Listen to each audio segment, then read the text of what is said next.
மனிதர்களில் சிலர் நல்லவர்களுடைய பாதையை பாவத்தில் இருந்து மீண்டு தேர்ந்தெடுத்ததற்கு பிறகு என்றாவது ஒரு நாள் நான் இப்படியெல்லாம் பாவம் செய்தேனே, குற்றம் செய்தேனே, அநீதம் செய்தேனே, இறைவனிடத்திலே நான் இப்படி குற்றவாளியாக இருந்தேனே, இப்போது நல்லவர்களாக நான் வாழ்ந்தால் மட்டும் என்ன ஆகப் போகிறது என்ற கவலை அடைந்தாலோ, அல்லது அவன் செய்த பாவத்தை குறித்து மனிதர்களில் சிலரோ அல்லது பலரோ அவனை கை நீட்டி நீ இப்படி பாவம் செய்தவன், அநீதம் செய்தவன், குற்றம் செய்தவன், உனக்கெல்லாம் இறைவனுடைய பாதையில் இருப்பதற்கோ இப்படி நல்லவர்களுடைய பாதையில் தேர்ந்தெடுத்து வாழ்வதற்கோ என்ன தகுதி உண்டு என்று அவனுடைய உள்ளத்தை உடைக்கும் போதோ அவன் கவலை அடைந்து தன் வாழ்வு இனிமேல் நற்பாதையில் எதற்கு என்ற சிந்தனையில் ஆக்கிக் கொள்கிறான்.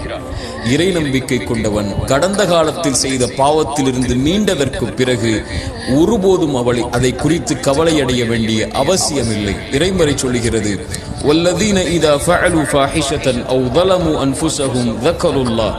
ஒரு அடியான் நல்லவராக வாழ்வான், அவன் ஒரு நாள் மானக்கிடான செயலை செய்வான் அல்லது அநீதம் செய்வான் தனக்குத்தானே.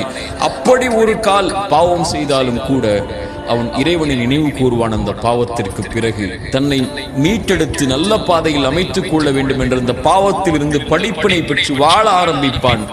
அவனுடைய பாவத்தை இறைவனை தவிர யார் மன்னிக்க முடியும் என்று இறைமறை கேட்கிறது.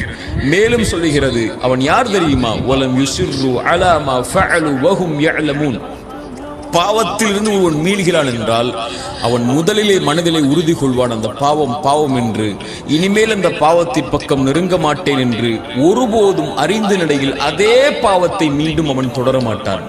இப்படி நற்பாதையில் இருக்கக்கூடிய எவரும் கடந்த கால பாவத்தை குறித்து கவலை அடைய வேண்டிய அவசியம் இல்லை. ஏனென்றால் அவர் செய்த பாவமே அவருடைய வாழ்வில் இல்லை.